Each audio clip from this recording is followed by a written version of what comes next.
ठाकरे गुट के सांसद संजय राउत ने मुंबई में मीडिया से बात करते हुए नासिक के निफाड सहकारी कारखाने को लेकर गंभीर सवाल उठाए। इसे लेकर उन्होंने केंद्रीय मंत्री अमित शाह से लेकर राज्य के उप मुख्यमंत्री एकनाथ शिंदे पर निशाना साधते हुए बड़ा हमला बोला। वहीं उन्होंने अमित शाह से इस मुद्दे पर राजनीति न करते हुए इससे जुड़े कर्मचारियों को लेकर सही निर्णय लेने की अपील की।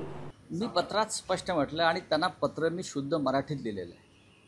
यावेळेला प्रथमच नाशिक जिल्ह्यातला निफाड सहकारी कारखाना हा गेल्या काही काळापासून भ्रष्टाचार अनागोंदी अंतर्गत राजकारणामुळे बंद पडले। शेकडो कामगार त्यांचे संसारांची धुळधाण उडाली। कामगार आणि कामगारांचे प्रतिनिधी हे वारंवार प्रयत्न करतात। महाराष्ट्रातल्या बहुतेक सर्व कारखाने जे कारखानदार भाजपात गेले, अजित पवारांबरोबर गेले, त्यांना भरघोस मदत देऊन कारखाने चालू करण्यात आले। त्यासाठी सुद्धा कोट्यावधी रुपयाचा निधी देण्यात आला। काही कारखानदार थेट अमित शहांना भेटतात, तिथून त्यांना मदत मिळते।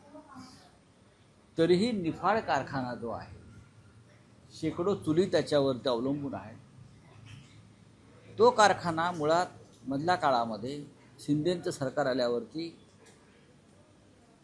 विकत घेतला, कोणीतरी विकत घेतला आणि विकत घेऊन थांबले नाही, त्यातलं भंगार 25 कोटीला विकलं।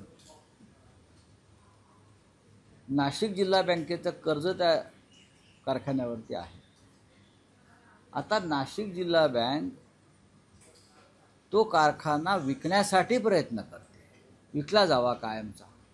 कामगारांची 25 ते 30 कोटीची देणी थकलेली आहेत, पगार थकलेले आहेत, ग्रॅज्युएटी, प्रॉव्हिडंट फंड एक दमडा न देता कारखाना विक्रीस काढणं हा फार मोठा अपराध आहे।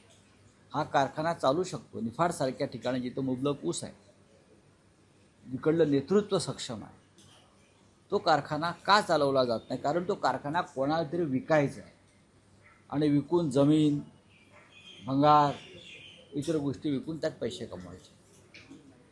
अनिल कदम त्या भागातले शिवसेनेचे नेते आहेत, त्यांचं माझं आता बोलणं झालं।